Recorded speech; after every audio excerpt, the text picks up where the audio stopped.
வணக்கம். இந்த நாளில் சின்ன சின்ன வெளிச்சங்களில் இன்னொரு புதிய சிந்தனையை தெரிந்து கொள்வோம். திருமணம் அப்படிங்கிற விஷயம் நம்ம எல்லாருக்கும் பரிச்சயமான ஒரு விஷயம். எல்லா மதங்களிலும் திருமணம் என்கிற நிகழ்வு நடைபெறுகிறது. அந்தந்த மதம் சார்ந்த, குழு சார்ந்த, இனம் சார்ந்த சடங்காச்சாரங்களோடு திருமணம் நடைபெறுகிறது. ஆனால் எல்லா திருமணங்களிலும் முக்கியமாக நடைபெறுவது தாலி, இல்லையா? ஒரு கணவன் மனைவிக்கு கட்டுகிற தாலி. அந்த தாலிக்கு பல காரணங்கள் சொல்லப்படுகிறது. சம்பிரதாயமாக சடங்கு ரீதியாக சொல்லப்படுகிற காரணங்களோடு இந்த பெண் திருமணமானவள் அப்படின்னு ஒரு அடையாளப்படுத்துறது ஒன்றது திருமணம். ரெண்டாவது, இவள் எனக்கு சொந்தமானவள் அப்படின்னு அவன் கணவன் அன்னிலேருந்து தாலியை கட்டிடுறான். நீங்கள் யோசித்து பாருங்கள், திருமணம்ங்கிற விஷயமே இப்போது ஒரு அப்பா அம்மா அவங்க போய் ஒரு பொண்ணை பார்த்து அவங்க பையனுக்கு அந்த அப்பா அம்மா இந்த அப்பா அம்மா மட்டும் போய் கோயிலில் கல்யாணம் பண்ணாலும் அந்த கல்யாணம் செல்லும், இல்லையா? யார் சொந்தக்காரங்களாம் யாரும் சொல்லாமல் சார் அப்படிலாம் கல்யாணம் நடத்த முடியுமான்னு சொந்தக்காரங்களாம் சொல்கிறோம்.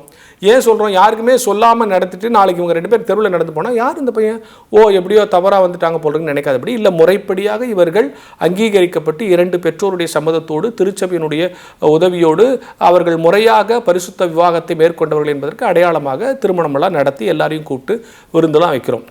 இப்போ தாலிங்கிற விஷயம் எல்லா மதம் சார்ந்த விஷயங்களையும் தாலி இருக்குது. ஆனால் கிறிஸ்தவ திருமணங்களில் தாலி கட்டும்போது கணவனும் மனைவியும் என்ன சொல்லி அந்த தாலியை அணிகிறார்கள், ஏற்றுக்கொள்ளுகிறார்கள் அப்படிங்கிறத நம்ம பார்க்கணும். மணமகனும் மணமகளும் சொல்லுகிற விஷயம்னு உங்களுக்கு அந்த ஆர்டர் ஆஃப் சர்வீஸில் ஒன்று வரும். அதை அந்த நேரத்தில் நம்ம பொண்ணு என்ன புடவை கட்டியிருக்கு, மாப்பிள்ளை பக்கத்தில் நிற்கிறது யார் யார் யார் கல்யாணத்துக்கு இதை தான் பார்த்துனுப்போம். இல்லைனா எப்போ கல்யாணம் முடியும், இன்னும் சொல்ல போனால் கல்யாணத்துக்கு கொஞ்சம் பேர் தான் வராங்க, எல்லோரும் நேராக ரிசப்ஷனுக்கு வராங்க. ஸோ இதை கவனிக்க மாட்டோம். அதனால் சின்ன சின்ன வெளிச்சத்தில் அதை மீண்டும் சொல்கிறோம். உங்கள் கல்யாண டைம்லையும் சொல்லியிருப்பாங்க, இனிமேற கல்யாணத்தில் சொல்லுவாங்க. இந்த தாலி எதுக்கு அணிவிக்கிற, எதுக்கு அடையாளம்னா உறுதியான நம்பிக்கைக்கும் நிலையான அன்பிற்கும் அடையாளமாக இந்த திருமாங்கல்யத்தை அணிவிக்கிறேன். இந்த திருமாங்கல்யம் எப்படி? உறுதியான நம்பிக்கை. யார் என்ன சொன்னாலும் என் மனைவியை நான் நம்பினேன், என் கணவனை நான் நம்புவேன், உறுதியான நம்பிக்கை. நிலையான அன்பு. கல்யாணமான புதுசில் அத்தான் பேசிட்டு அப்புறம் இந்த மனுஷனோட பெரிய தொல்லையாகுதுன்னு 60 வருஷம் கழிச்சு சொல்லக்கூடாது. நிலையான அன்பு பாருங்கள், உறுதியான நம்பிக்கைக்கும் நிலையான அன்பிற்கும் அடையாளமாக இந்த மாங்கல்யத்தை அணிவிக்கிறேன். ஸோ அந்த தாலியை பார்க்கும்போதெல்லாம் 2 பேருக்கு ஞாபகம் உண்டு, இது உறுதியான நம்பிக்கைக்கு அடையாளம், நிலையான அன்புக்கு அடையாளம் அப்படின்னு ஞாபகம் வரும். இதை சொல்லிவிட்டு அடுத்தது இதை அணிஞ்சுக்கிட்ட நான் எப்படி இருப்பேன், இது அடையாளம், அது 2க்கு அடையாளம்னு சொல்லிட்டு இதை அணிந்து கொண்ட நான் எப்படி இருப்பேன்னு கணவனும் மனைவியும் சொல்கிறாங்கன்னு ஒரு ஆர்டர் ஆஃப் சர்வீஸில் ஒரு வேர்டிங் இருக்குது. என் சரீரத்தால் உம்மை கனப்படுத்துவேன், என் சம்பத்து அனைத்தையும் உம்மோடு பகிர்ந்து கொள்வேன். இது 2வது. தாலி எதுக்கு அடையாளம் சொல்லியாச்சு. இதை கொடுத்துட்டேன்னா இல்லை இதை வாங்கிக்கிட்டேன்னா எப்படி இருப்பேன்னா, என் சரீரத்தால் உம்மை கனப்படுத்துவேன், என் சம்பத்து எல்லாவற்றையும் உன்னோடு பகிர்ந்து கொள்வேன். சரீரத்தால் கனப்படுத்துறதுன்னு சொன்னால் அவருக்கு அடிமையாக இருக்கிறதுன்னு அர்த்தம் இல்லை, அவருக்கு காலமிக்க விடுறதுன்னு அர்த்தம் இல்லை. உன்னுடைய கௌரவம் அவருக்கு கௌரவத்தை கொடுக்கணும். இன்னாருடைய மனைவி, இன்னாருடைய கணவன், உங்களுடைய ட்ரெஸ்ஸிங், உங்களுடைய ஆட்டிடியூட், உங்களுடைய ஹேபிட், உங்களுடைய செயல்களே உங்கள் மனைவிக்கும் உங்கள் கணவனுக்கும் மரியாதையை கொடுக்கணும்.